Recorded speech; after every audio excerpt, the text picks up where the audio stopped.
Okay, thank you, fellow councillors. Thank you very much. I'd like to welcome everybody here tonight for our extraordinary council meeting, Thursday the 17th of February.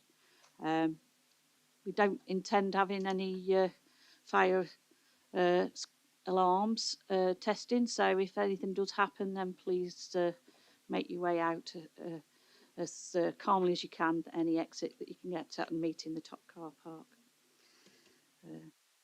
I will note that the meeting is being recorded.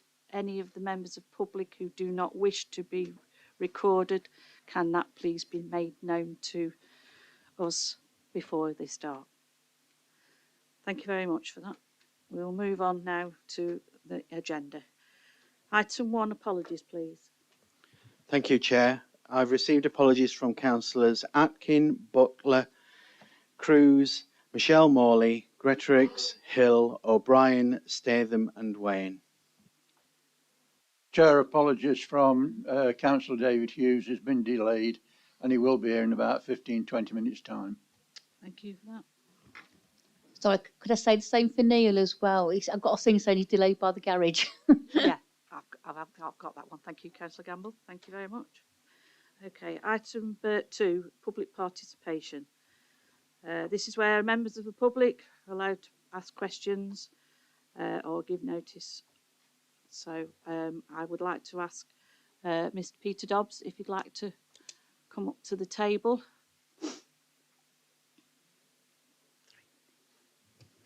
You have 3 minutes, sir, to put your questions over. Thank you, Chair. It's going to be preceded by a statement. I think I made that clear.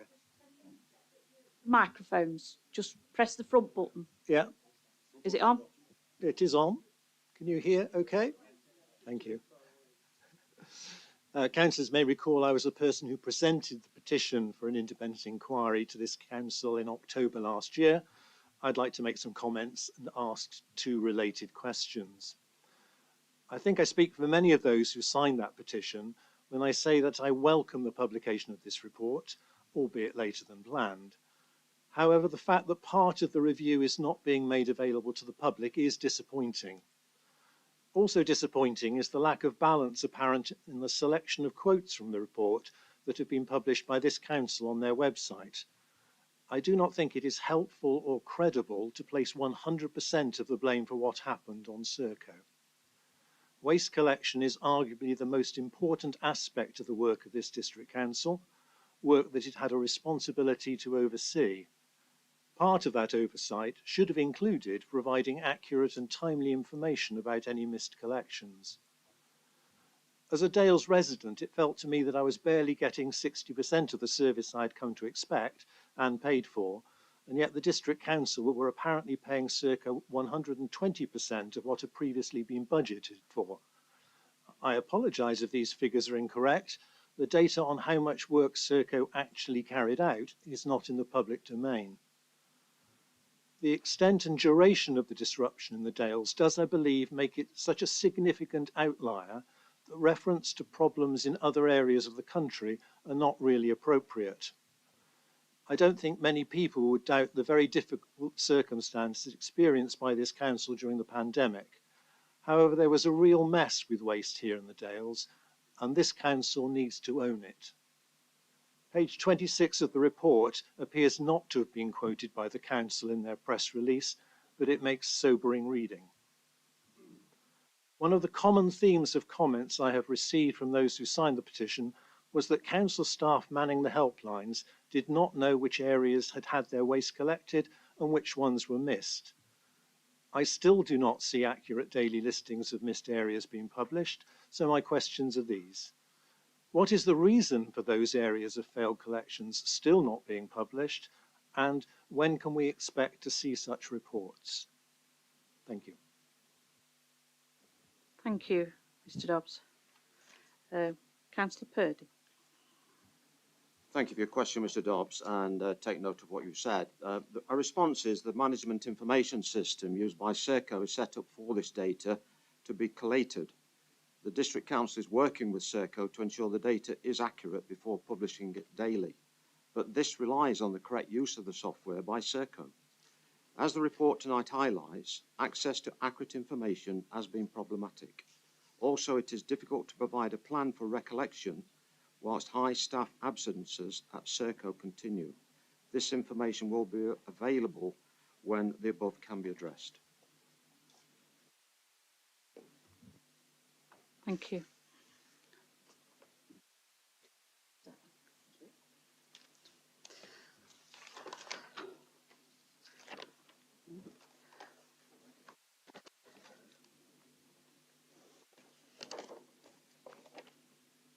Right, okay. Okay, item 3, members' interest. Is there anybody who's got any interest to declare? No, thank you.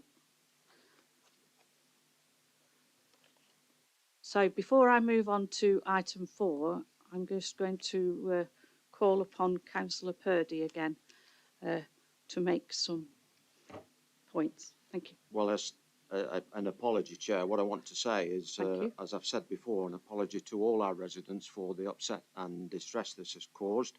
And I also apologise, not only on behalf of this authority, but on behalf of all our councillors.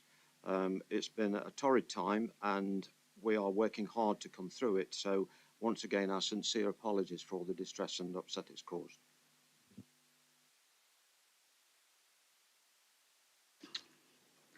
So now we actually move on to item 4, the Waste Management Contract Independent Review. Just before we get into it, I'd just like to make it known of how I'd like to proceed with this. Obviously, I'm going to let Mr. Graham do his findings, and then we will be looking into taking questions. But can we have the questions relating initially just around recommendations 1, 2 and 3 in a sense? I don't want anything that would be detrimental and of exempt items to be put out into the public domain, because there are people's livelihoods and business expenses and the likes of that. And then we shall go into questions and debate on 1, 2 and 3, go for a vote, and then we will go on to item recommendation 4, 5 and 6. The same questions could be asked then. If there is a need that I feel that the questions are going to be more in depth, then I will close the meeting and exclude the public so that can be discussed. And then we will come back into it once all the debate's been done to have the vote in public. So I hope that's been made clear to everybody. Thank you. Mr. Allen, I would like you.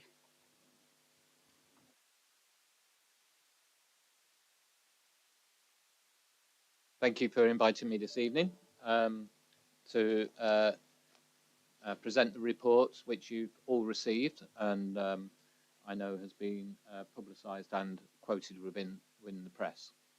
I intend, as indicated, Madam Chair, to just talk briefly to the report. I am going to make the assumption that members have taken the time to read the report in full, and I will go through my conclusions and also go through recommendations of the report, and then I'll be happy to try and answer what questions I can. But I think what I do want to say is I have approached this as an independent person, and everything I've written in the report, I've tried to make sure that I have done it from an independent, objective view, taking into account my experience of being both within local government for 40 years, but also working with the private sector and alongside the private sector for many of those years. So understanding what's required of a contractual relationship. I think the first thing on the outset I would like to say is, in conclusion, which isn't actually written in the conclusion parts, but is in the earlier parts of the report, I think it's important to state that the authority, I believe, undertook a very comprehensive and robust procurement process in selecting the contractor that you're currently working with, that is Serco. It was in line, in my view, with some of the best practice you would expect to see and taking into account the scale of your area, the complexity of your area, and the issues of your capacity as an organisation, I think you should be commended for the work that you did on that. However, as is well recorded and as your residents just indicated, any failure in any waste collection service is a bad failure for a council, because it's the one service that can impact upon your reputation far greater than some of your other services that maybe aren't so impactful. And therefore, what you've experienced over the last 12 to 18 months, I can understand from members in the room and from residents that may be here that and maybe watching, that of course this is very painful. But within the conclusions and from all the evidence that was provided to me, and I should say I was very grateful to work with your cross-party member group, and I hope they felt like they had plenty of input into the report and had any concerns at least addressed, if in private, if it's not in writing and within the report. But the main evidence pointed towards the fact that you've done a successful procurement, but indeed since then there has been an incomplete delivery of the contract. And this falls into what was just alluded to within your questions through public questions. A part of this was, and it still is, the issue is management information and the information regarding how well on a day-to-day operationally the contract is actually happening on the ground. And that does rely on information being made available by the contractor. I think in your procurement, you were quite clear that you wanted to modernise the service. And that, I think, is a cause. I'm not saying it's the cause. That by modernising the service at the time you've modernised it, you were moving towards having real-time information.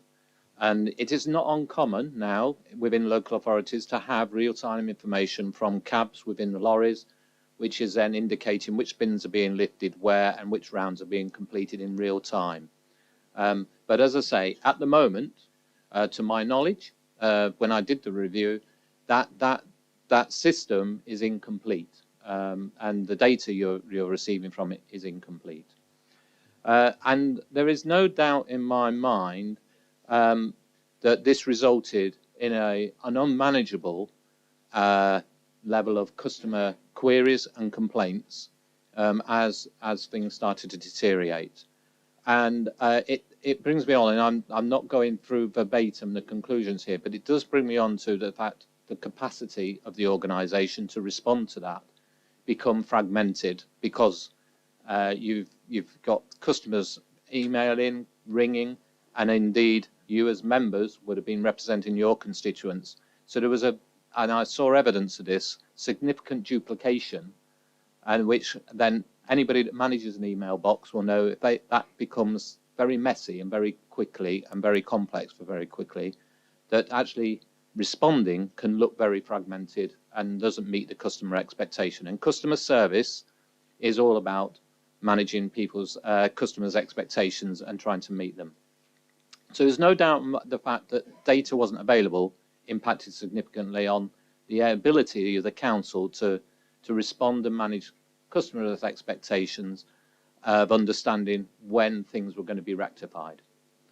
There is also no doubt in my mind, it would be, and I know from your meeting in October, members in particular had some concerns regarding this, and through the member group this was voiced as well, that the pandemic, they didn't want to see that being used as an excuse. I don't think it is being used as an excuse, but I do think it's a reality fact that the pandemic has caused an impact upon the ability of the contractor and indeed you as an organisation to put in a new contract through a transformation agenda at a time you've got a full-blown pandemic happening, which was declared as a national crisis. And your staff here in the organisation and all organisations and businesses were, of course, required to lock down, and that meant staff working from different environments than has been traditionally happened. That had a consequence for you here in Derbyshire Dales, as it probably did in every other authority, but I take the point that was made earlier. You're not really interested in the rest of the country, but in Derbyshire Dales, it was the same situation. More people were then receiving goods at home. More cardboard packaging was being received in homes than probably had been for some foreseeable time. So the level of waste that was expected by the contractor, and indeed people throwing out their waste, was, even if it was through recycling, probably and realistically was increasing. And that caused an issue for the contractor. I think that's for the contractor to evaluate and bring evidence back to the authority, and that's my understanding that they will be doing that. The remote working environment that was imposed by the government had an impact, and it was only likely to have an impact, but it also had an impact on the capacity for you as an organisation.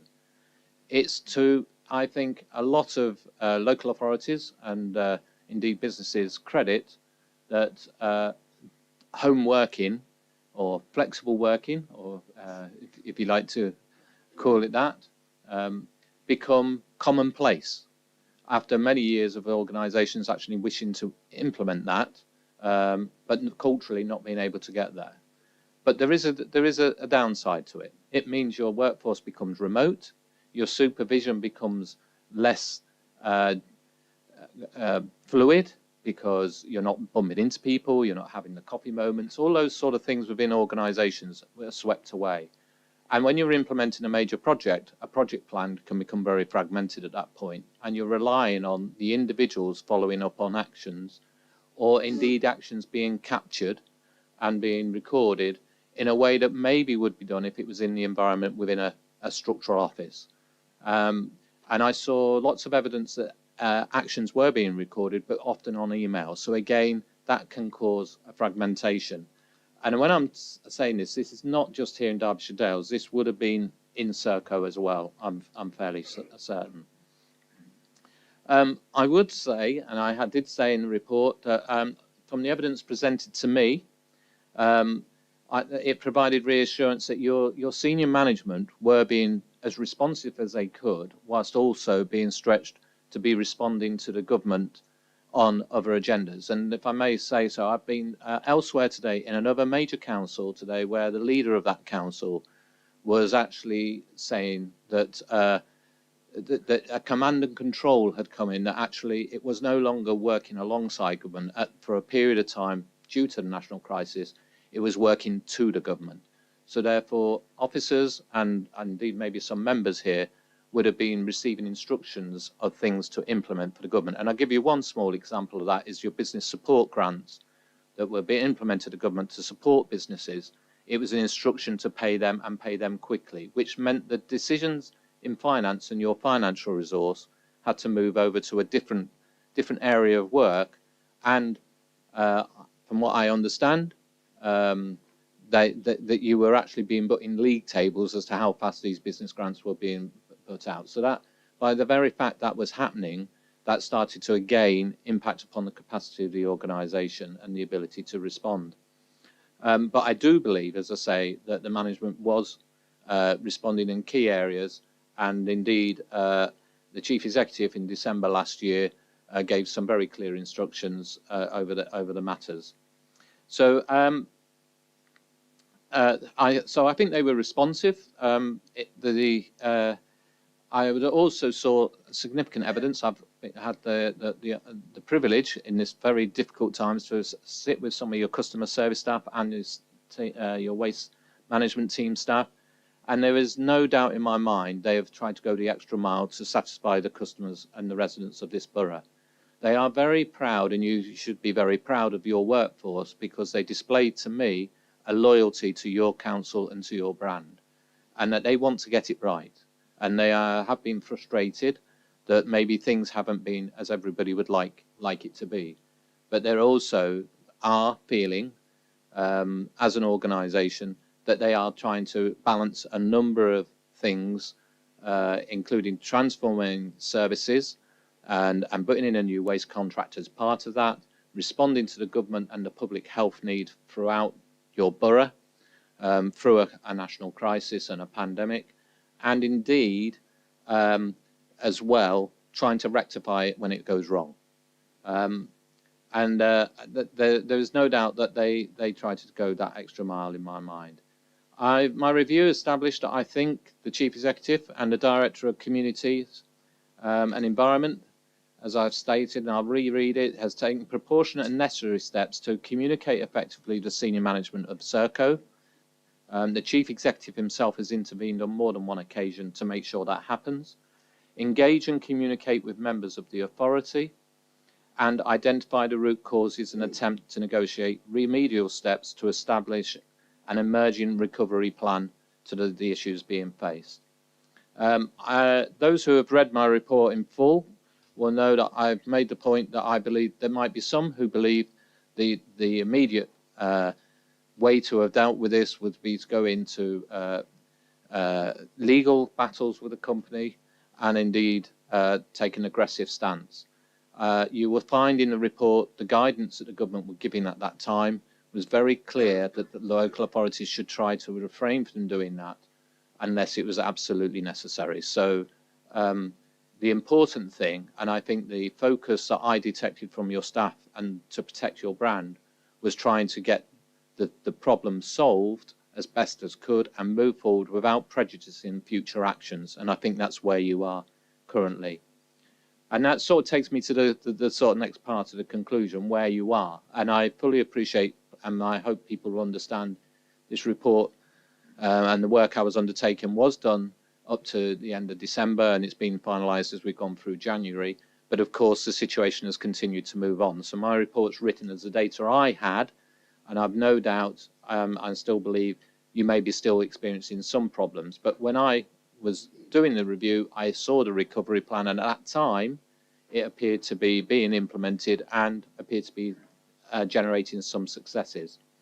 However, I think now it will be about evaluating the financial and contractual consequences of the non-delivery of the contract to this date, and considering the future impacts on the customer behavioural changes when this pandemic hopefully resides. And already in recent weeks, of course, people are now beginning to filter back to previous working patterns, and there's a debate how far that will go. So whether, and what I'm alluding to there, whether waste levels will stay as high for the contractor remains to be seen if people are starting to go back to work in other locations.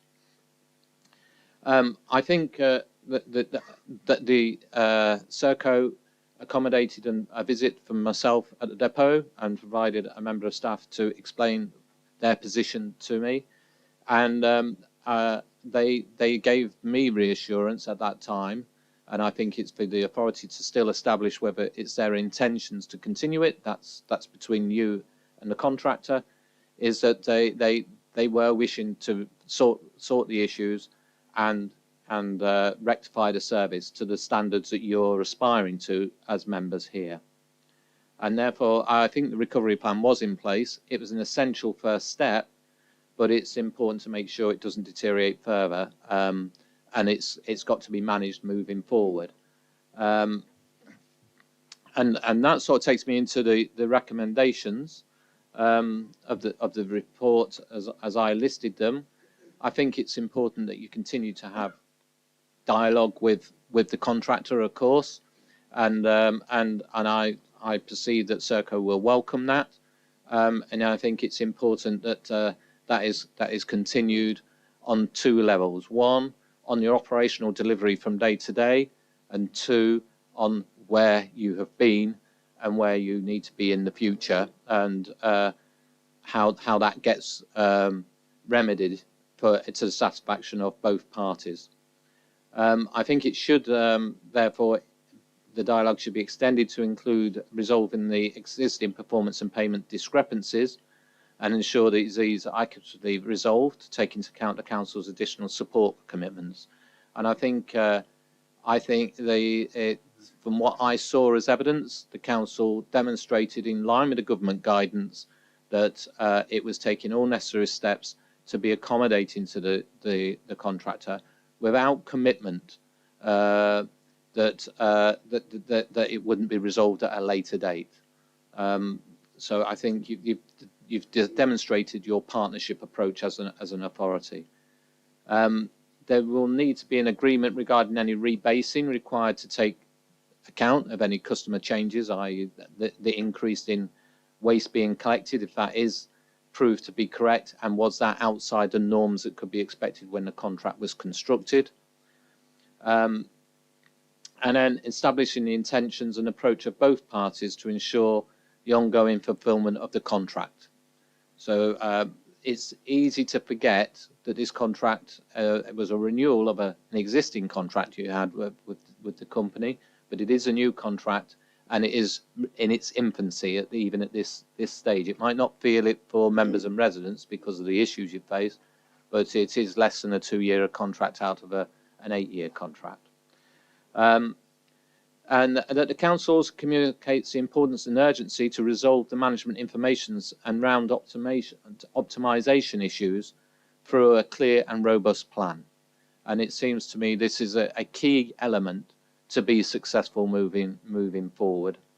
And that the corporate leadership team re-established a corporate approach to overseeing the critical success factors of implementing the contract, reacting to unsatisfactory performance, and advising members of ongoing options for future delivery. And I think this is the point I'm addressing here, is that you started with a very good corporate approach when you did procurement. As I said right at the beginning of this presentation, it was amongst best practice. An organisation of this size, as soon as it come under the pressure, the corporate team had to react, as I have indicated for finance, for example, is the example I use, but there are other areas such as your economic development and leisure, housing. All those areas would have come under strain to be reacting to different elements of the pandemic, and therefore it diluted the ability for the corporate team to act as a corporate entity, and of course they were working remotely as well. That consideration is given to enabling customer service staff access to relevant data and options to escalate and remedy customer queries. And I note from the action plan within your report that that's already being started to be addressed by your staff. And what I think was important when I was reviewing this is the quote I didn't put in the report, but I think it's relevant to say, is that at that time your customer service staff were receiving complaints from residents, and the reality was they actually could only see what your residents could see on a website, and they should be able to see more, and they should be able to see and be able to react and have that data, as was asked for in your public questions now, to be able to see ideally where around is and whether it's out there. That does not mean they should be managing your contractor and managing and changing data which is theirs. It's important that they're not able to do that, actually. But I do think they could have helped take the pressure off some of your staff. Excuse me, my computer's just gone off. In resolving some of those queries. Things were being passed back to your waste team, who are only a small team. And it's easy as well, and the public, no disrespect to any members of the public here tonight, will have a perception you've got a lot of staff working on these things, but the reality is they are quite small teams. And the review of the corporate management capacity is undertaken to ensure that future transformation and modernisation projects are adequately resourced. And I don't apologise for this. I think there is a danger in enthusiasm to transform an organisation that actually that it gets assumed it will be taken in as part of the normal day job. Most transformational projects normally need additional resource and need an additional capacity to enable those to be fully fulfilled, especially if you're taking on more than one at a time. And my experience over many years is that projects rarely, if ever, go according to plan first time fully. There are always going to be things you learn within a project as you go through, and therefore you need capacity to make sure your operational standards don't drop whilst you address the changes that are needed within the systems. So, Madam Chair, I think I've gone through all the conclusions and recommendations as listed in the report. I hope members feel it's been a fair and balanced report on what you've received, and that it helps you go forward with your contractor as you move forward, and that your services continue to go in the right direction from now. Thank you. Thank you very much, Mr. Graham. Right, I'm going to take questions from members. Councillor Flitter. Thank you, Chair. Well, noting that you only want questions on items 1, 2 and 3, recommendations 1, 2 and 3, I just want to, well, thank Mr. Graham for the report, but I would just be interested to note that were there any areas of investigation on this review that you found difficult or you had resistance to any information given to you to make this report? Thank you. Madam Chair, there was no areas where I experienced resistance. I found staff to be open. The most difficult part, and naturally, and I respect this actually, the most difficult part is you are in a contractual relationship, so therefore working directly with Serco quite naturally as a business, an independent business, their engagement with the review was always going to be less than I would receive from the council, because the council was obviously commissioning it. But I didn't have any difficulties with that, and they were, as indicated, I did visit the depot, I did have dialogue, and I got sufficient information to be able to conduct a review, so that wasn't a difficulty. Clearly, there was issues regarding how you. The difficulty I had is some of the personnel on both sides of the organisation are no longer involved. So therefore, that obviously is a little bit of a hole. But all the information I received, I don't believe there was anything that I couldn't concluded or have not concluded that would have been not in the contract, in the report. Councillor Allison.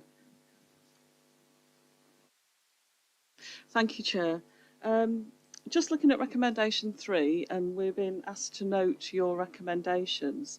I'm looking through the table that starts on page 8 with the progress against those recommendations and then who they've been allocated to. What I don't see on that table is any sort of time frame around them of when these are expected to be achieved.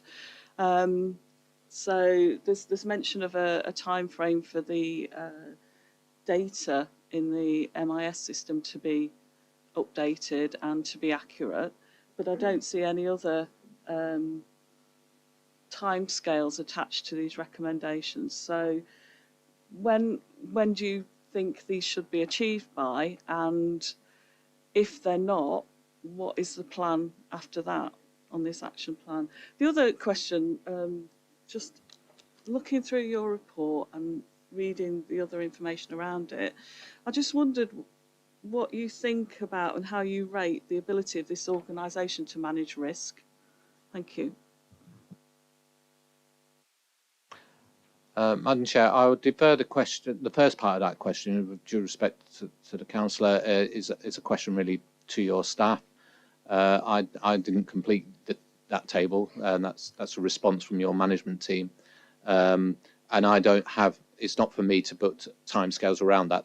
That comes back to resourcing and the dialogue that you're having with the contractor. So I can't specifically answer that myself. In respect to your second part of the question and your ability to respond to the risk or to the risk, I think I'm alluding. I think the recommendations I've made is something that I think the authority needs to consider in the broader context of your change agenda as an organisation. And I think, but what I would say, I have every confidence in all the offices I've met that you are being well advised, and that's why I wanted to make the point about the procurement at the beginning, because I think you were taken through a very clear and robust, and that was obviously done by the organisation. So in managing the risk in normal times, so to speak, I think that was very clear and of a very high level. I think every organisation, and I don't think it can be said enough really, every organisation at the moment will have been stretched during the pandemic, because it was never known in my part of my career, because I've never had to experience it. So even for me, I'm not making a judgment on it, because the reality is every organisation would have experienced some difficulties, and assessing that risk during that time, it's something that's got to be done on an ongoing basis. But I've got confidence you have the staff to do that, in the sense of the skill set. Whether you have enough staff is something for the organisation, not for me. Thank you for that. I'm just going to bring in Ashley, Head of Services, to answer your first part of the question, Councillor. Thank you, Chair. With regards to your point in the table relating to the management information system, we have recently been given a date of the 25th of March for that work to be complete. That date was given to myself and the Chief Executive in a meeting earlier this week with Serco's MD for Citizen Services for UK and Europe. We have previously been given dates that have not been met, so I'm saying it with caution, but that is the date that we have been given. And in a contract meeting this morning, I have seen further progress being made on that. That isn't to say that it will be completed. That is the date that we've been given by Serco, and we'll be monitoring that date. Thank you for that. Councillor Mike Ratcliffe. Thank you, Chair. Can I say, first of all, a thanks to Mr. Graham for your report and your review, and how much I welcome the findings that have restored, if you like, or confirmed, I think would be a better word, my confidence in the staff and management here. You took us through the procurement, the tender process, and indeed the way that we responded to this really catastrophic failure and its resulting impact upon our residents who expected a full service delivery on their waste collection. What I'm a little more unsure about is, and what I would have wished to have read a little more, is a more in-depth examination of Serco's failures, of their working practices, that has led to the literally hundreds of emails that I, as a ward councillor, have received over the last 2 years. Some of them that give me extreme detail on what has been happening on the ground. So my question to you, if I may put it, is who did you speak to at Serco? Did you speak to the drivers and loaders, for example? Did you go out on a typical round? You know, did you take in the on-the-ground practicalities of what was actually happening out there to form your conclusions? And I suppose overarching all of that, did you feel from the outset that you were empowered to look at Serco in that sort of depth, or was it more slanted towards what this council were doing in responding to this situation? Thank you, Councillor. To address that, I think you need to go back to the terms of reference of the work I was commissioned to do. And the terms of reference, I don't believe actually did include that, no. No, I did not go out on rounds with refuse workers, for example. I did visit the depot, and I was actively taken through by the representative of Serco, a senior representative. I was introduced to some staff at the depot, and I was taken through how they were trying to address and bring them up, what they'd promised in your contract to be delivered.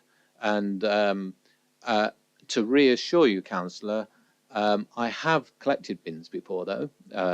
It was something I did quite regularly as a chief executive.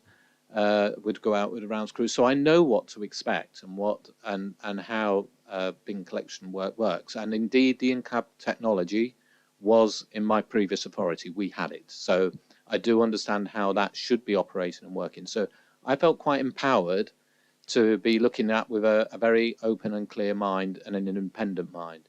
But it would have been inappropriate, I believe, as well. They are not your staff; they are the contractor's staff. And as I indicated before, in the terms of reference and in the terms of the engagement with Serco, they're not going to allow me to go just wandering around freely, obviously. And the management of their staff is their issue. You will see within the report they have been impacted, as other organisations have, with the level of staffing that they've been able to achieve. Now, there might be all sorts of reasons behind that, but again, that wasn't a remit of the review as I saw it.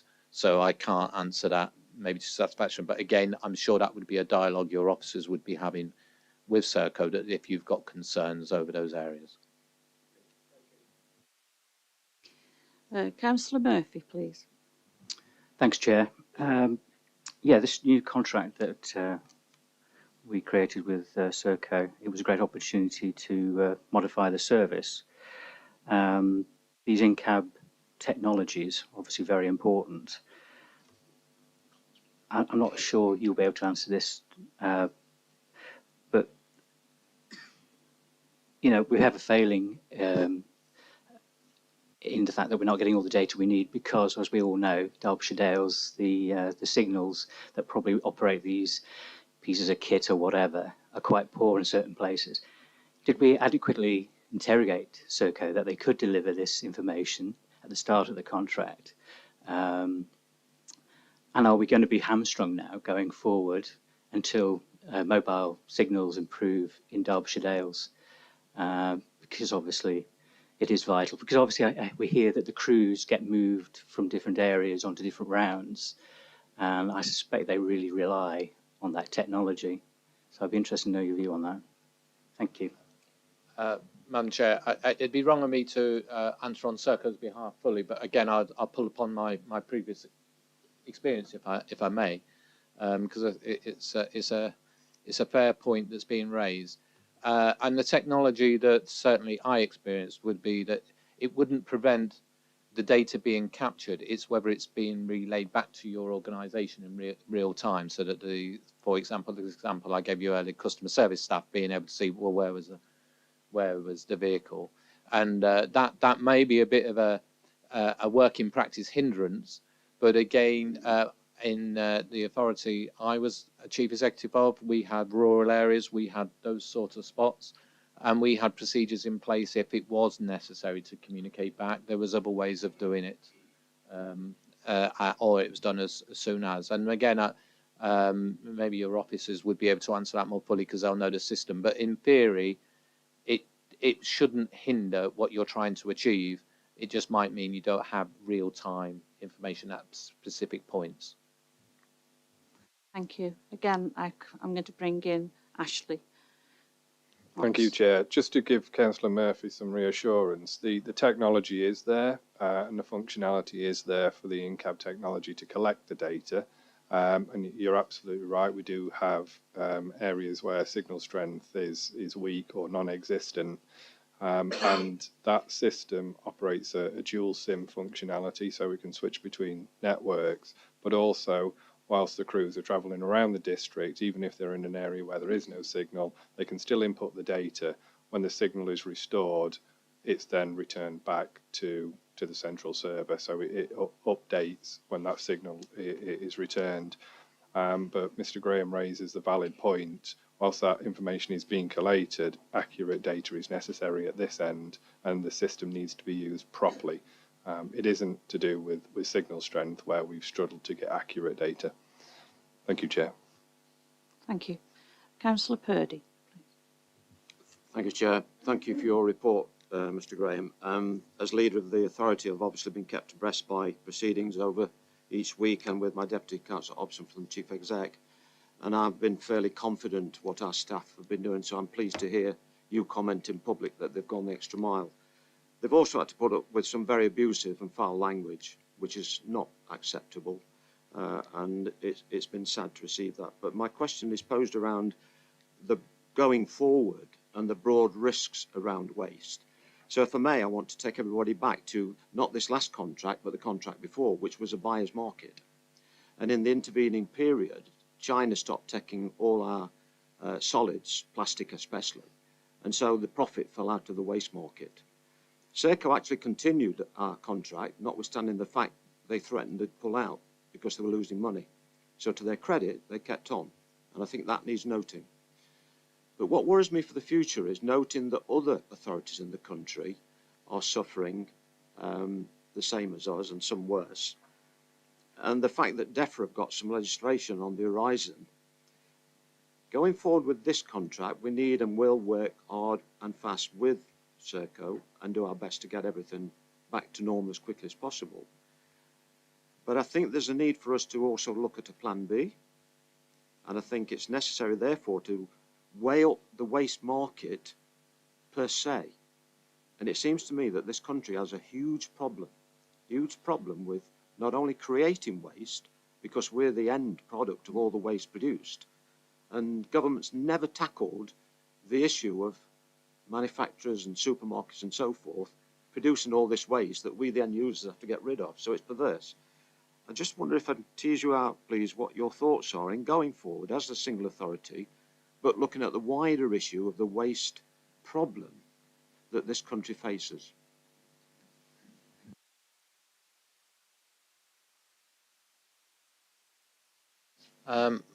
Yes, thank you for that, and it's very important. This is why I hope that my report was trying to be balanced in the sense of, for the contractor and for yourselves, there is a joint jeopardy, if you like, and you identified it when you made the decision for the contract, actually, that the income, and you had a report that said you put a fund in place to balance out that recycling fund, and but moving forward, things have moved on again, and that's why I say there is well, what's happened in the very short term, increase in waste in nearly all households because of home shopping and whether retail returns, and at the same time, you as an authority, and like everywhere else, will be looking at what your sustainability agenda will be moving forward and how you contribute to, quite literally, saving the world. So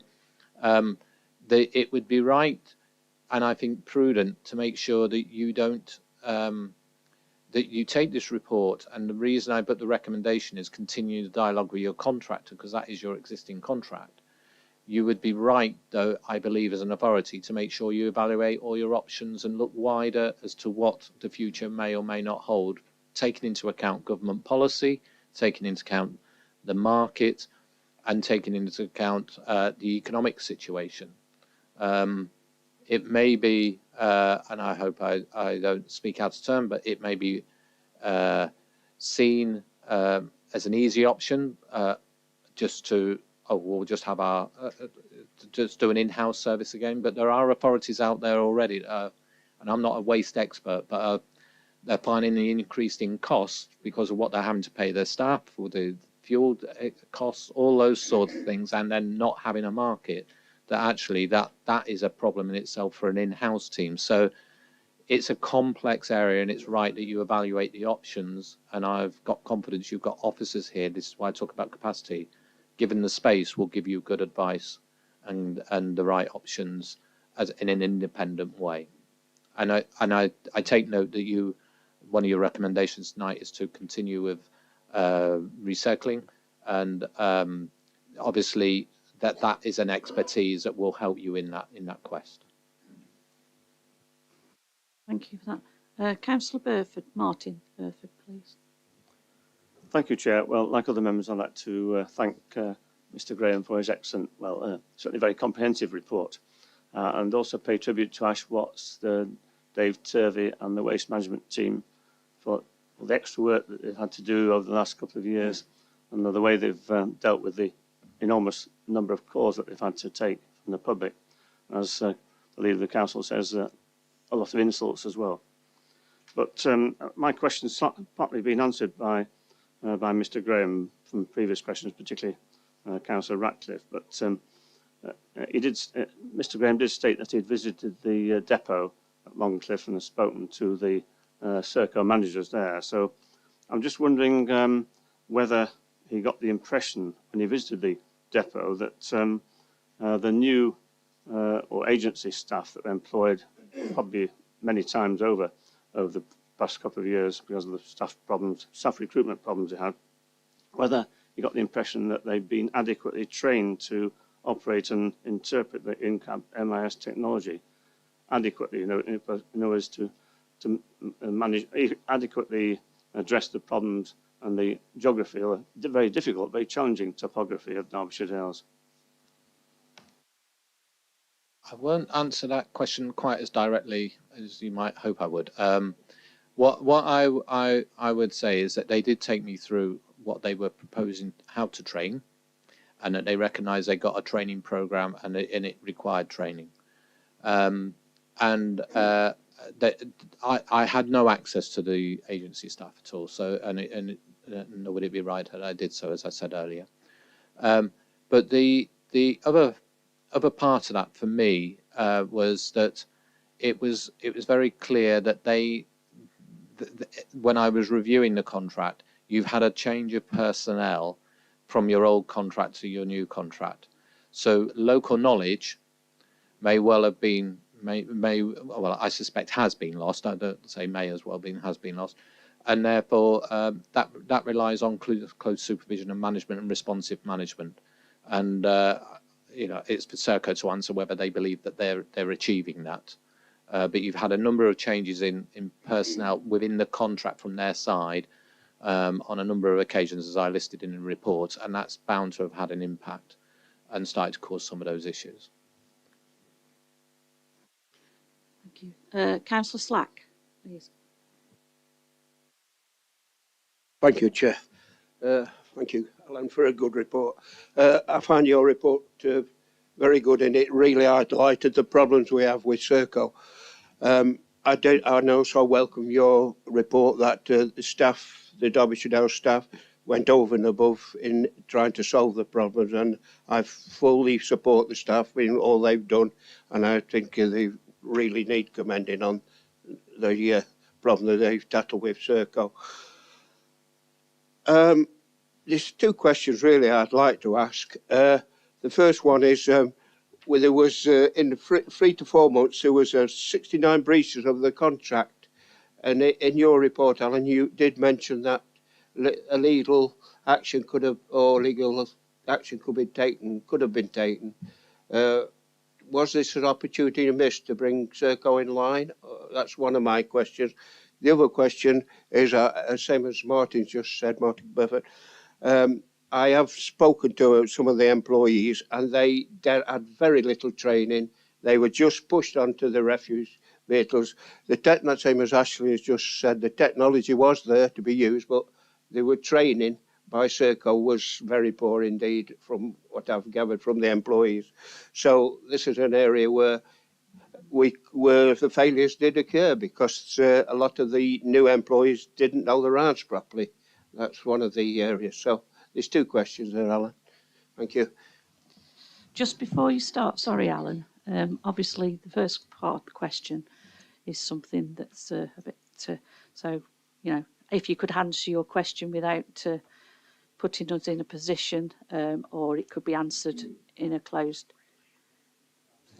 Oh, sorry. I'll bring our legal team in. Sorry. Thank you, through you, Chair. I would be grateful if that first part of the question, because you're straying into legal professional privilege and the advice that was given to the council at the time, and I'm concerned that by answering that question we may potentially waive professional privilege, which could put us in a difficult position in the future. So I'd prefer if that is potentially, we could answer that question when we go into private session. Thank you, Chair. Madam Chair, just as I may not be here for that part of it, I suppose, I think you asked me whether the opportunity was missed. I think in my report I make it clear that I believe the Chief Executive and the senior managers of your organisation have weighed up the balance of risks at all time, and they acted in accordance with the government guidance that was out at that time. So that's where hopefully that doesn't stray into the areas that are being said. So in respect to the training, I think that leads in very nicely in some ways of, again, it's not a question I can answer regarding how well they're trained or aren't trained. But in my report, I highlighted that within the contractual framework or the contract and the specification and their response, there was a structure to be put in place that created the engagement with the contractor. And that's an important structure. Without it being bureaucratic, it's important how to form the relationships. So questions that you may have as members then get filtered through, that your staff have got the right forums to make sure they're being asked and recorded as answers. And I know within your specification, you asked for various documents that would show, for example, health and safety training, all those sorts of trainings are being adhered to. But I think it is important as an independent person and just with a lot of experience to just hopefully respectfully say that at the end of the day, you have contracted out to a contractor, and their responsibility for their staff welfare and their training and their ability to do the job is actually their problem, and it's no longer your staff that you're managing. So I know that's a difficult thing. It's always difficult, but it's a reality. So that's why that framework is so important, that you're able to ask those questions, and I'm sure your staff would hold the contractor to account in the appropriate way. Councillor Swindle. Thank you, Chair. I'd also like to express my thanks to Alan for his work. Alan, I've got two quick questions, if I may, Chair, as one's already been answered regarding the training.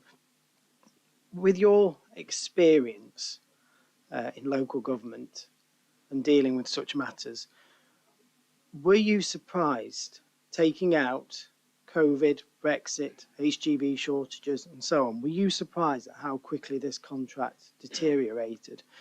And the only reason I ask is when we renewed this contract, it was, in my view, with the exception of a few modifications, it was a continuation. We had the same company, we had the same bins, we had the same rounds, we had the same service. Nothing changed, in my opinion, apart from charging for garden waste.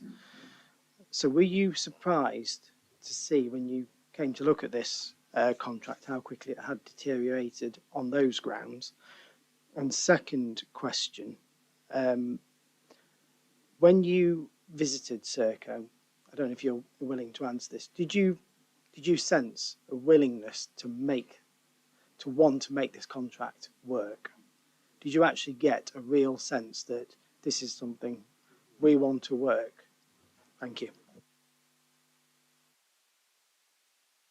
Madam Chair, yeah, in my sense of and taking my experience into account, I think I alluded to before. No, a project to this scale and magnitude, and you indicated it was the same, but it wasn't the same. That's the whole point. Your specification was very clear. You were looking for a step change in the way the delivery was configured.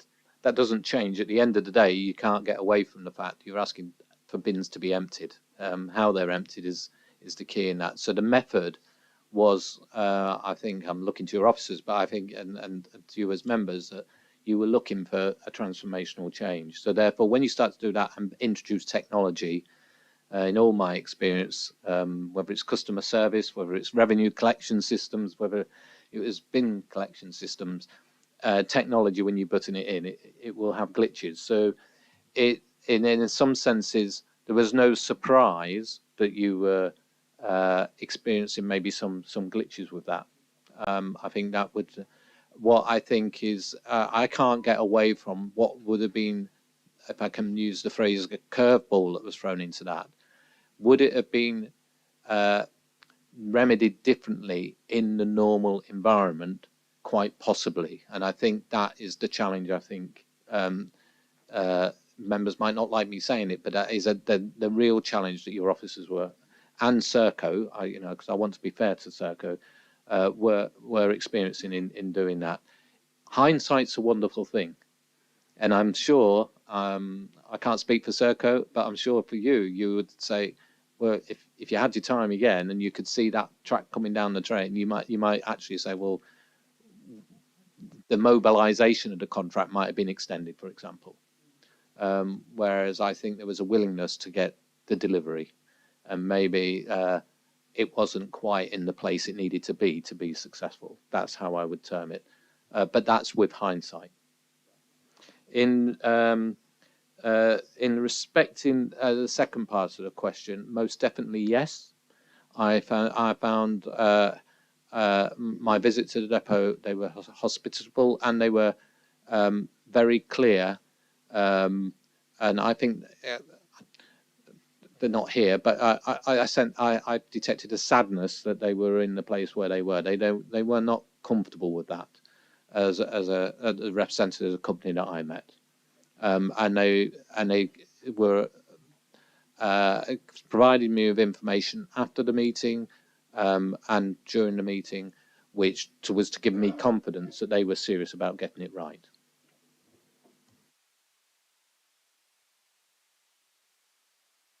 Thank you for that. Councillor Burford, Sue Burford, thank you.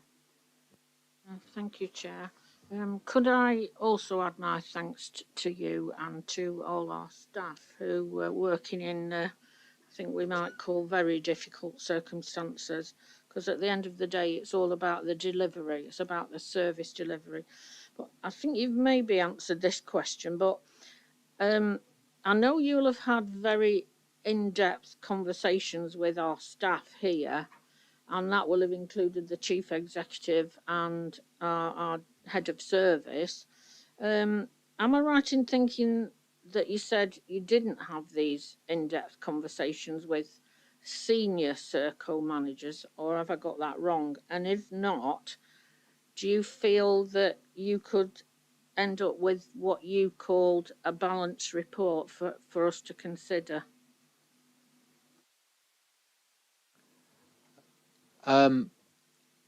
The person I met from Serco, as to my knowledge, is senior, and so and as I indicated earlier, to be fair, that without straying into where you don't want to go in a public section, Serco are a company. They're going to be, obviously, their interests are to make sure they protect their company as much as yours is to protect your residents. So naturally, they were going to and would. They did not, as I just indicated, they were open with me when I visited the depot, and I don't think you can expect much more. However, they're never going to be inviting me in to sort of do a review of their organisation. That they'll see that as their own responsibility, and I think I wouldn't be wrong, and I believe I'm right in that Serco have more than once tried to apologise to the council. So I think and acknowledge things aren't where they want it to be. So I feel that balance is correct, and I think it's the reason I say I think it's correct is because the second report you've received that's clearly got much more detailed information and cannot be put in the public domain is it, as I put in my report, supports my findings. So I feel that it's as balanced as it can be without that full involvement of Serco, which was never going to come as a contractor, which is understandable from their point of view. Councillor Wakeman, question? Yes, thank you for your report. Obviously, we had an incident that's gone back a little while now, where I was told it was going to be coming into this report, and it hasn't come into this report. When a lot of the agency staff were let go because of some money issues. Is that something you was dealing with, or not? Because we was waiting for it to come through on your report. Madam Chairman, no, it's not part of my review, and I don't believe it was in my terms of reference. No. Okay, I've got nobody else on my list as regards questions, so I'd like to, on 1, 2 and 3, move into debate. So do I find a proposer of Councillor Purdy?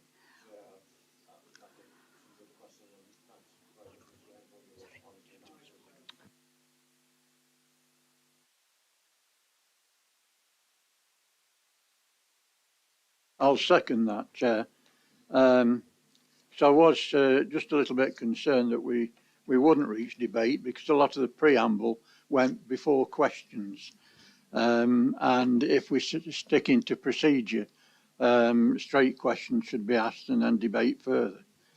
I would just like to give my thanks to officers who really have been vindicated in this report. And I'd like to thank the council leader for acknowledging that he was speaking on behalf of the council in the words that he said earlier. But sadly, it was left to Mr. Graham to point out that this review is a cross-party review involving all councillors, regardless of politics. It's something that I think is very important because this issue doesn't only affect our residents, it affects us as a council, and I think it's a very serious issue. But I do believe that it's the right way to work, and I hope that the leadership of this council will take note on how this has come about and carry this forward in a cross-party situation. And use that expertise that remains within the membership of this council. After saying that, I have to admit that, like a lot of other people in the community, when I first read this report, I'm sorry to be a little bit despondent on this, but I felt very flat. I thought the report was flat and didn't really meet my expectations. And I look at the expectations of people out in the community and what they were wanting from this report. And I don't think it quite hit the mark. But I would like to follow that in saying that the explanations that you have given tonight and the way you have presented this has widened the scope of this report. And I feel a lot happier now in after making those comments. I feel more relaxed in this going forward. I think, although you picked out 2 very important points, and one that we did have a comprehensive and robust contract process, and I think that is a credit that has been notified and recommended, because our staff are one of the best. And I think at this particular time, when they are being pillared by questions and by members of the public complaining because, rightly so, they haven't had their refuse collected, they've stood up, they've taken the flak, and it's very much appreciated. And I know that it is their commitment that carries this council forward. And the other major point in my review of this is that you recognise the capacity of the council. And I should be supportive of looking at the capacity that we have in trying to make this a stronger council and make sure that our officers have got the resources to be able to carry out any recommendations. Thank you, Chair. Thank you, Councillor Splitter. Councillor Hobson. Thank you, Chair. I'm happy to support recommendations 1 to 3. Thank you, Alan, for an excellent report. It's great that we've got the opportunity to ask our questions tonight in public, but we did have a 2-hour workshop last night where officers were available to ask very detailed questions, which was very good. I'm glad you've highlighted the robust procurement process that a lot of members of this council went through. We went through workshops with that as well, which was great. I think we need to take a step back and look what it was like when the pandemic, hit. People were very frightened. There was no testing. People didn't know what was going to happen. Clinically vulnerable people were asked to isolate. It was a very difficult time. And I can understand, obviously, from Serco point of view, it would have been difficult, for them as well. I'm glad to see that Councillor Flitter is willing and hope will support increasing the capacity in this council. I know that some of the senior officers during this pandemic were working 60 and 70 hours a week, taken away from their day jobs, working at home to, do all things as well as doing their day jobs. And during this, the whole of the pandemic, members will remember that the Chief Executive sent us regular email updates to all the members and asked questions, and we did have at least two member briefings during that time. So, and I'd also like to thank Jim for sending out his updates to residents. It has been a difficult time. We've all apologised. We've all had to, deal with this ourselves where we live, as well as our neighbours and residents. And I'm just looking forward to moving on. So thank you very much. Councillor Gamble.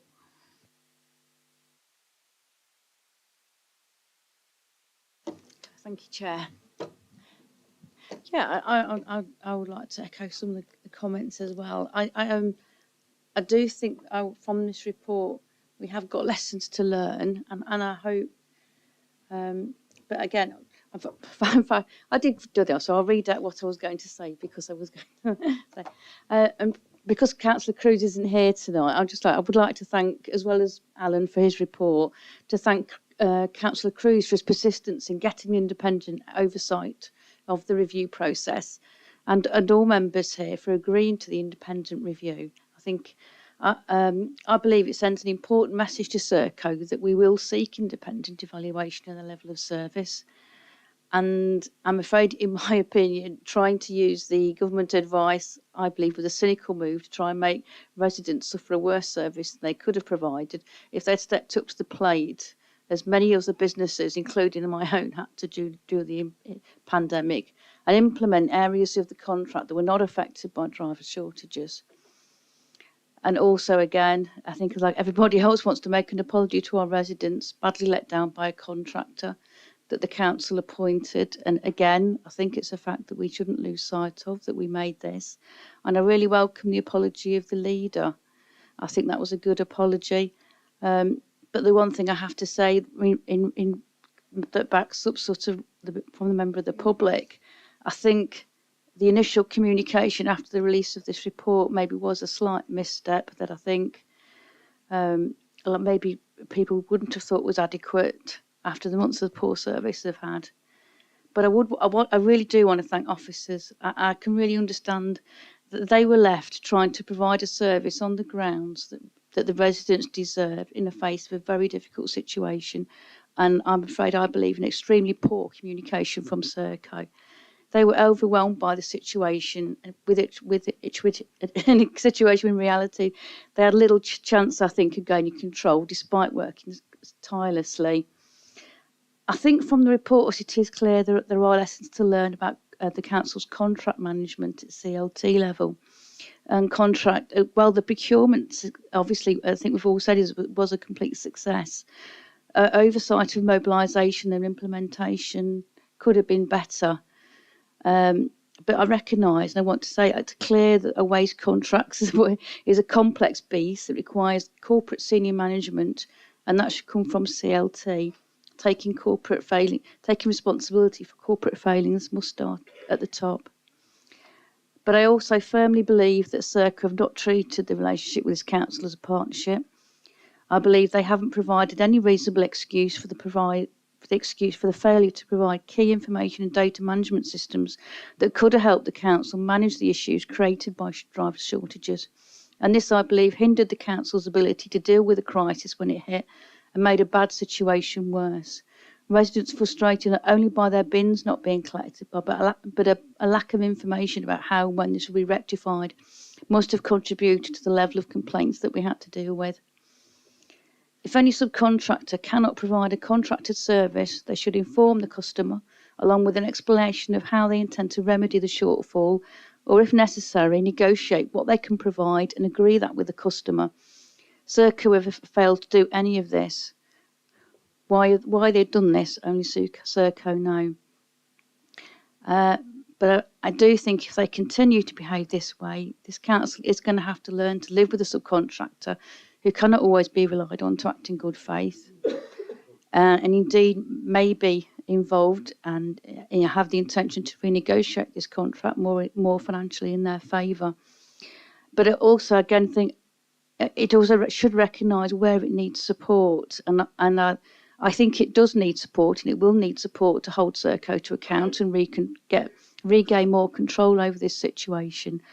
I know I can't mention this one, but I am pleased to see the recommendation about retaining the services of recircling. I think that's a good move in this direction. And I also want to say I recognise this has been a very difficult period for officers. I don't think local government in general is used to and is entirely comfortable with dealing with uncooperative subcontractors who behave the way Serco has behaved at times. And I hope that that officers will engage your members in an open and transparent, which I'm sure they will over the next few months, which I think, and I don't foresee the next few months being without problems. And also, but for us, leaders need to establish an open dialogue with CLT to ensure this happens, and that make sure members are kept informed of events and not told sometimes of things after the event. And more importantly, residents need to be better informed now that I was going to ask this question, but I think we were told that the technology now to keep track at least of what's been happening on a day-to-day basis is there. Can we have that please in place? And could that start with better information about food caddies? But thank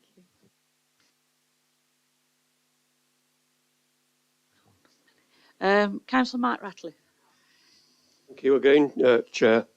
Can I say that I echo the comments that Councillor Flitter made earlier. I was one of those doubting Thomases when I first read this report. I felt it didn't come down hard enough on Serco. I was one of the unanimous number of members that voted for this review to take place. And I did so in part because there was a very well-organised petition, of course, encouraging us to do this. But also, there were questions that I felt needed answered on behalf of my residents. There was a major complaint at the time, and indeed question, how could a multinational company with making millions of pounds profit be allowed to get away with such a poor service? They have the financial resources. Why don't they address them? Well, of course, we all know that throwing money at things is not necessarily the solution to everything, though sometimes it does go a long way in order to nudge it along. So I clearly had that in mind. But I think, on reflection, I think we overemphasised what this report might produce. Actually, as has been explained by Mr. Graham, he's followed the terms of our requests, as it were, and he's produced a report that I think we all, in the main, accept. I have to say I'm slightly sceptical about the efficacy of the recovery plan and what outcomes it might have. I wait to be convinced of that. But I think in terms of what we've been presented with this evening, I think to accept these recommendations and now to move forward in the knowledge that we have in our management team and our officers here, the acumen, if you like, and the professionalism to eventually resolve this. I think perhaps that is as much as we can expect. I think there will still be questions out there following this meeting from the public who will no doubt have listened to the debates and questions and indeed have read the reports and will still be asking questions. But I think we have done as much as we can and it's now up to us, I think, to take forward the recommendations that have been put to us and finally, put this to bed, as it were. Thank you, Councillor. Councillor Swindle. Thank you, Chair. Excuse me, I've got a bit of a sore throat. I've made so many notes and things that I wanted to say. I'll try to be as articulate as I can. First of all, I'd like to thank Alan again. I was one of the members who was on the inquiry panel, and I'd like to thank him for allowing us to be part of it, to be interviewed, and to allow us to see the progress he was making as it went along. I want to start with this comment that's been made that this inquiry didn't meet expectations. First of all, we set the terms of reference and this council agreed them. So if there's things that aren't in that report, really that's because we didn't set the terms of reference, agree them the way that we perhaps should have done. I'm happy with them. But in setting up the terms of reference, Councillor Cruz and I, who proposed and seconded the inquiry take place, we did liaise with Ash Watts with regards to what we wanted out of the inquiry. And when you begin typing what you want out of an inquiry, you go on and on and on. And quite rightly, Ash came back and said this will go on till next Christmas.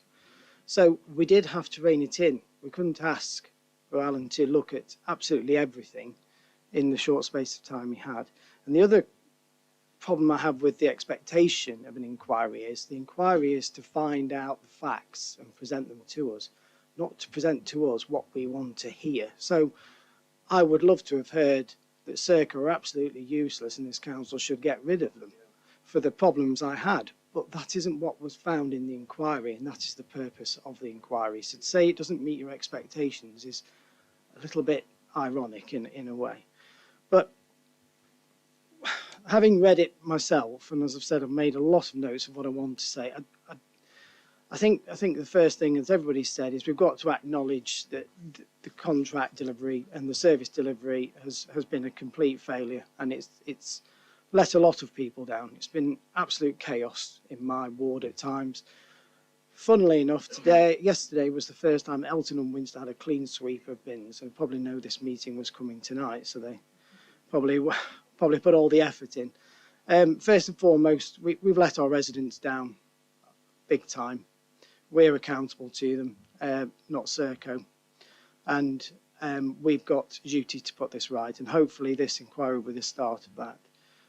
I feel we've let our staff down as well. I think they've experienced things that they shouldn't have had to.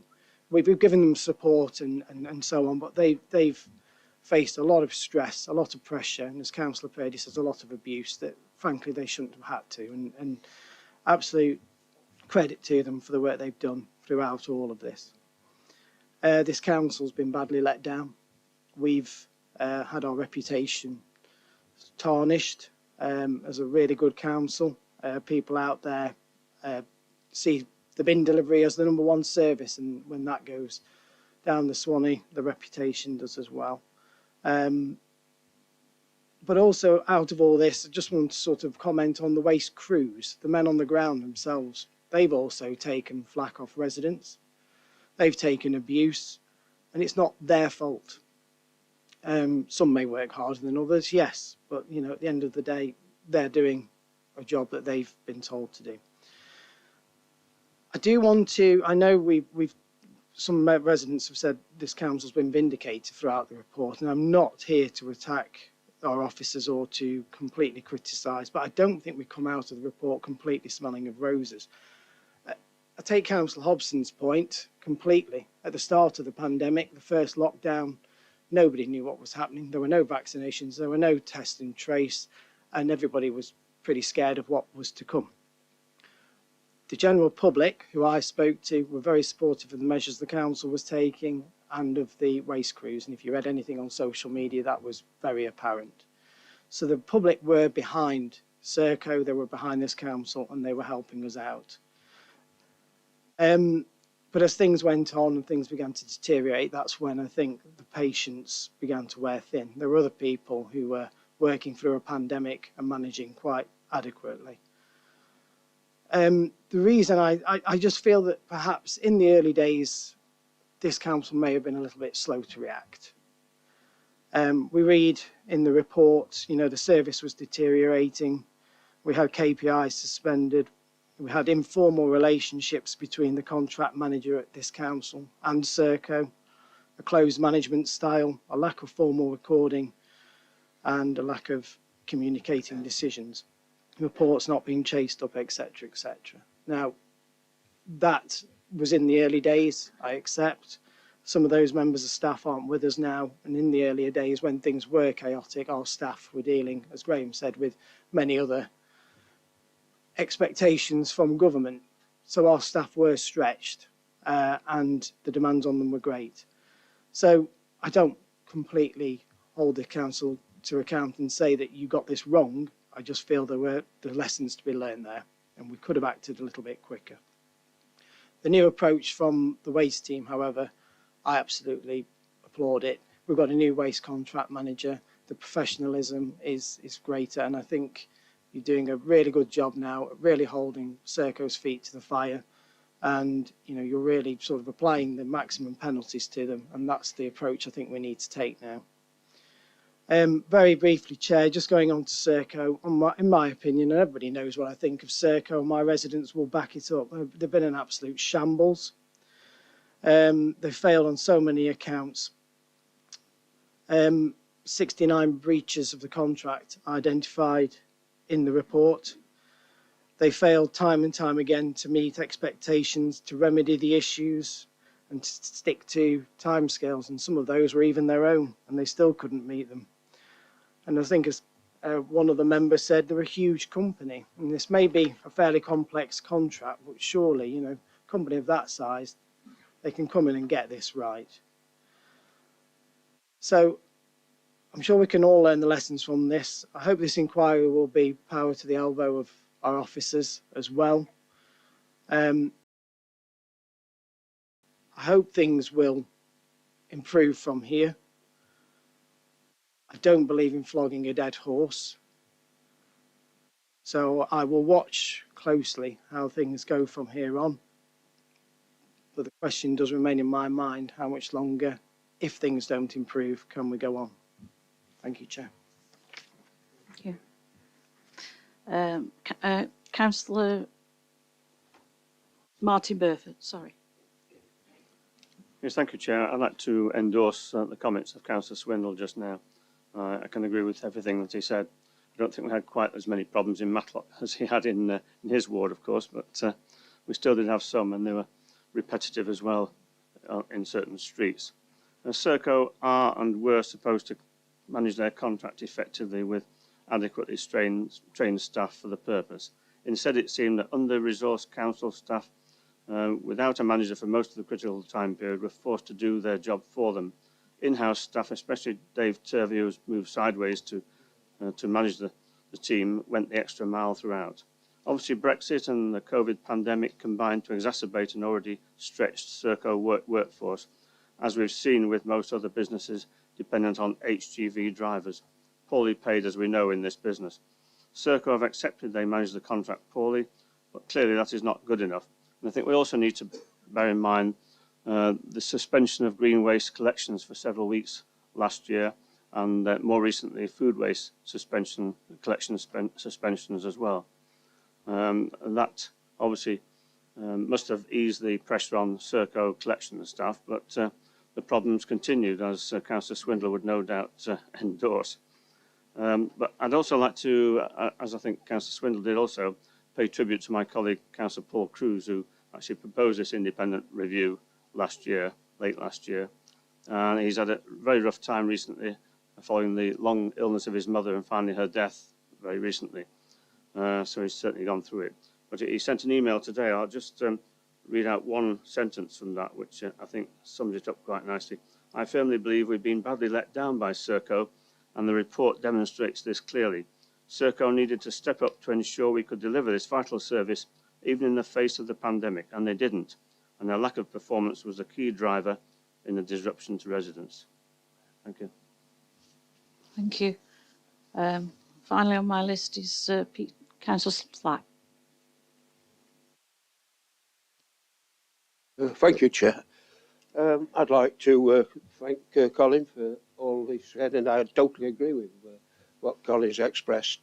I do believe that the report is correct, broadly correct. The blame has been put where it belongs, at Serco's door, and it does emphasise the pressure the officers have been under, tremendous pressure, and they shouldn't have to put up with this sort of thing, really, Chair. It's completely wrong. Officers shouldn't have to be drawn off of work to answer phones. There's that many coming in at one time. Complaints, it was enormous, and I don't know really how they've coped with it, but I'd like to thank the officers for the tremendous work they've done. Serco have completely failed. We've seen time and again breaches of contract, lots and lots of breaches of contract, employing agency staff, and I do believe, as were from the employees, that they've no proper training. They've just been pushed onto the refuse carts, and that's how it goes. And that's what you get when you take a company over, like bring a company in like Serco. They don't. Local government do train the employees better at what and private companies do, and we all know that. But you get what you pay for, I suppose, really. And we've gone for probably a lowest contract, unfortunately, at the time. So this is where we've come to with it. I'm not very optimistic about the future, to be perfectly honest. We can see now that inflation's starting to rise up, and wage demands people will be claiming, and they'll have a job to keep employees. Serco will, the wage rates they pay, they'll have a heck of a job to keep. They'll have such a turnover in staff, and bringing agency staff in. I can see it not. I fear to say I can't see it improving, really. Even this week, I've had 5 or 6 complaints over the last 2 days for missed collection. So it's going to be very, very tricky with Serco. I don't think we're going to really have a struggle for quite a while with Serco, especially with the economic situation as it is now. So I have nothing else to say but that Serco have completely failed the council, they failed us, they failed the public, most of all the public who we represent. So they've completely, utterly failed. And it's not the first time they've failed on other contracts, prison contracts and many other contracts. Serco, to be perfectly honest, haven't a good reputation, as we know. And unfortunately, we haven't got a lot of people interested in taking the refuse contract over. So we was in an awkward position. But I would never recommend Serco to anyone again, if somebody asked me. But so that's how it is with Serco's let everyone down. Thank you, Chair. Thank you. I'm going to now move back to Councillor Purdy, who proposed the recommendation. Thank you. And then we'll go to the vote. I agree with everything I agree with everything Councillor Swindle says, except one thing, Colin. I can't agree that we were slow. In fact, Ash Watts brought it to our attention very quickly, identified the serious problems that they were facing. But I'm, like others, very concerned about Serco. I mentioned earlier in my question to Alan, I'm not naming other local authorities, but there are other local authorities in trouble with Serco, some far worse than us in actual fact. And so my nervousness means that there will be, not to say that the officers haven't been on the ball with this, but I think that we leaders now need to really pin down on Serco on this, not pin down on our officers, but pin down on this and then discourse weekly where we're at with this, because I am concerned for the future. I also got the email from Councillor Cruz, and I'm thanking him again for bringing this course of action on Mr Dobbs and the residents, and I've expressed my deepest sympathy to Paul again because of this family loss, and I know that Chief Exec has responded equally, so I thanked him for his valuable contribution. I think that we were at the mercy of only 2 companies that tendered, if you remember. It says in the report 3 showed interest. My recollection, I thought there was 5 or 6 actually expressed an initial interest, but we ended up with only 2 tendering. Veola, in fact, have gone a different route now, which again emphasises my point to Mr Graham about this problematic waste market, which I think is a huge problem for all of us. So I think that's why I'm saying we need now to look at scrutinising as closely as we can. I hear from the Chief Exec and from Mr Graham that the new European Director has made promises that he wants to get this contract right, but we've heard that before. We've gone through 3 managers at Serco and 2 directors, and I think that speaks volumes. We've lost one of our own managers in the beginning, which didn't help, and I can only apologise to our public again, because a lot of circumstances have prevailed, and I think the point was made by Mr Graham, or the question was asked, would circumstances have been different if it wasn't for the pandemic? Well, I'm sure they would have been, but I think we would have still hit the problems with Serco. I think we would have just been able to respond with the officer capacity that we've got better. And of course, I'm very pleased to hear, Councillor Flitty, you're now able to support what we put over a year ago, the lack of capacity in our officers. And I think it needs a close look. No,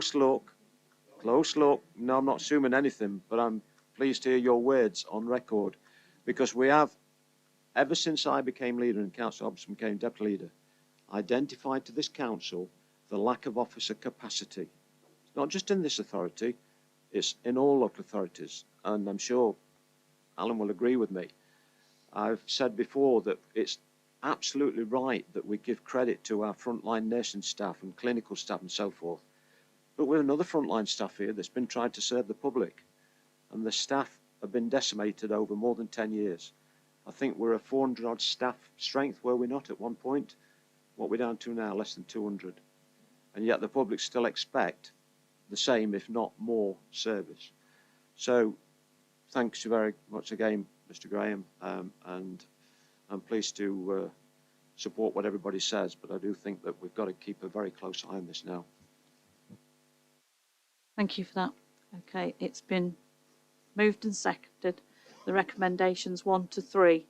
Can I have a show of hands for all in favour?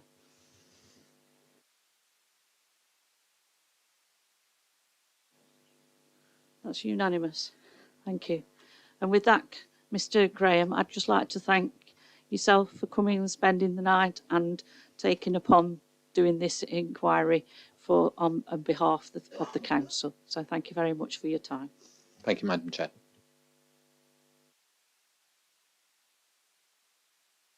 Right, okay, we're going to move on to the 4, 5 and 6. I'm just going to bring in James just to give you a bit of a background to what it's about, and then we'll move on. Thank you, Chair. So members, having considered the first part of the covering report, the remaining recommendations relate to the next steps that need to be taken, and those members who were able to attend the briefing last night will be familiar with the reasons for the recommendations that are set out in front of you. The first recommendation relates to giving approval to further budget. So the council can continue to engage the services of Nick Hughes Roberts of Recircle Consulting, who has been referred to in the earlier debate. If there are any questions about that, either Ash or myself will take that. We may need to refer to those in a private session, depending on the nature of the question. So I just want to put that note of caution out to start with.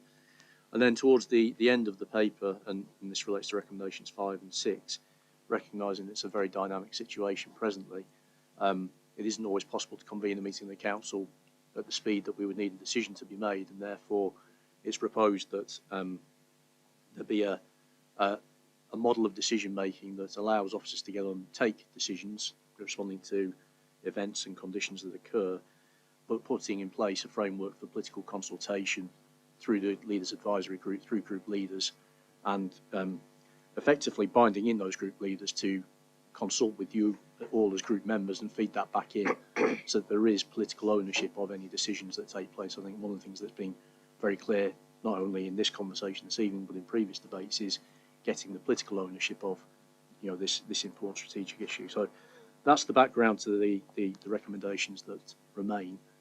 We're happy to take any questions, Chair. Thank you. So, Councillor Flitter, have you got a question? Anybody else on the floor, please notify if they wish to make a question. Yeah, I've just got a question about the recommendations, and I'm quite willing to have discussions through the leaders group on the progress of this.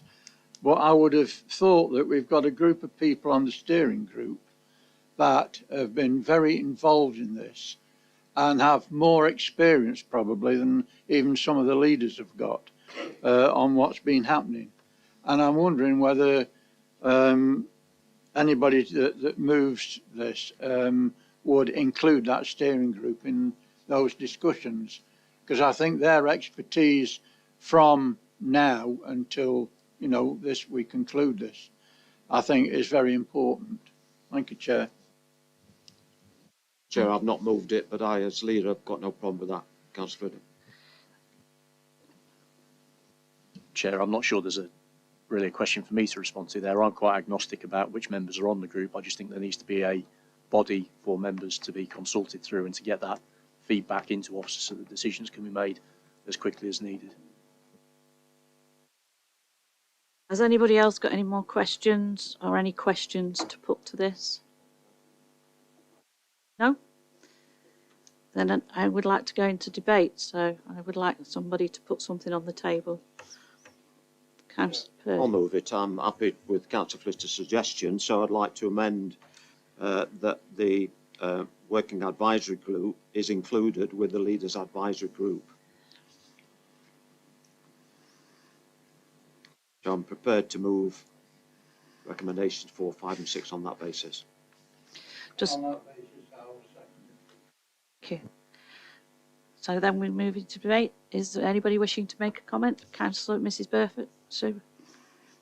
Yeah, thank you. I'm happy to support this. I feel as though I need to say what I need to say at this point. First of all, I would like to thank Councillor Cruz and Councillor Swindell for bringing forward the motion to establish this independent review. It was badly needed. I'd also like to thank the organiser of the petition. I think Mr. Dodds was one of them, but I think he's gone. Yeah. And all the people who signed it. So tonight, as far as I'm concerned, is all about providing an excellent service for residents. That's what they expect, and that's quite right. And I think what's being recommended in 5 and 6. 5 and 6 particularly, is that they need to know that everything's being done to resolve the problems that we've got. Now, I go along with others in saying that Serco have let us down. I think we know that, the residents know that, and I think Serco ought to know that, and if they don't, I think they will now. So that's really all I want to say. I want the problems resolving, and you know, I'm putting faith in the officers to really to get these things resolved, so that we get back to the service that the residents expect and deserve. Because I think at the end of the day, if you go up to virtually any resident and say, what does a district council do? They'll say, they collect me bins. Sometimes. So we've got to get it right. Thank you. Is there anybody else wishing to make any more comments or statements? Sorry, just to say, I'll come back to you, Councillor Flitter. Councillor Murphy, sorry. I saw a hand. Thank you, Chair. As a resident, and talking to, as a councillor to other residents about Serco and whatever, it's very difficult to sort of say to them where we are with Serco and their performance. We have lots of very useful statements that come from Jim and officers and whatever, and they're appreciated. But if we could have a measure, a calculation that we could put on our website on a weekly or fortnightly basis that actually indicates where Serco are in the levels of performance. It could be a percentage, it could be a traffic light system or something, just to, because obviously words are great, but it's very difficult to see a trend of where Serco are. Are they gradually improving? Are they improving and then declining? You know, I just think it'd be quite useful if we could come up with some mechanism to better inform the public. Thank you, Chair. Thank you. Councillor Flitter, if you'd like to come back. Yeah, I just want to clarify one point and make just a statement that the reason that I asked for the steering group to be involved was because we saw their expertise in this, and I think it right and proper. Which brings me to clarify that, and I do take a little bit of an issue, and I know Councillor Swindell talked about expectations at some length, but I disagree with him on that the council moved too slow. We've all sat in this chamber and we've seen our officers pulling out the hair because they don't want to do what they were doing. They didn't agree with what was happening. They couldn't see a way out. But through negotiation, tact and diplomacy, they've actually got to where we are today. And without that, I don't think that we would have succeeded in this. So my reason for saying that I would support looking at capacity was not for a corporate director to be sitting there looking at policies, but to give these guys on CLT the resources that they need for enacting the policies that we've put forward. So don't let there be any confusion or any assumption that I'm going to support everything in that respect, because I think that wants to be made very clear. But the support for these guys taking the brunt of what we know the public are upset. These guys have felt that. It's our turn now to make sure that they don't go through that again. Thank you, Chair. Thank you very much, Councillor Flitter. Right, it has been moved and seconded, so I'd like to go to the vote. So all in favour, show of hands, please. That's unanimous. Thank you very much. Now, as item 5, it's excluding the members of the public and press. So could I find a proposer to actually put that in? Councillor Hobson and Councillor Donnelly, all in favour of us doing that, please?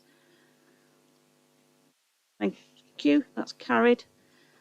And with that said, I'm going to give you 10 minutes break. So if we could come back for 12 o'clock. 12 o'clock. Sorry. 12 o'clock. No, not 12 o'clock. Sorry. No. 8 o'clock. Sorry.